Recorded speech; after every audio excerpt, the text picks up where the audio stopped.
Welcome to Samba Samba. Enjoy the video. You start by isolating power and verifying 0 volts at the fixture. This prevents shock and lets you work safely. Once done, remove the diffuser and perform a quick visual check of the bulb, socket, wiring, and battery leads so you know what to expect. Make sure you have a multimeter, proper screwdrivers, a replacement bulb or battery, and gloves on hand. These items let you confirm faults and execute the first repairs immediately. You now move into active diagnosis. Check continuity through fuses, switches, and wiring, and measure battery voltage both open circuit and under a light load to reveal bad cells.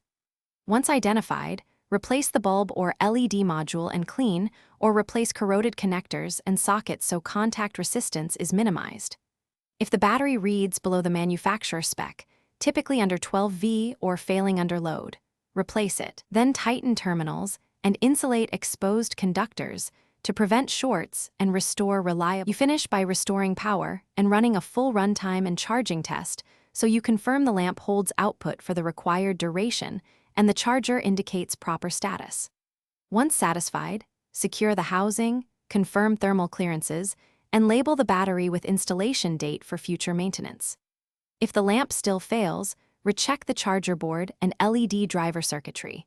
Many faults come from failed capacitors or regulators, so replace suspect PCB components and retest to isolate the remaining issue.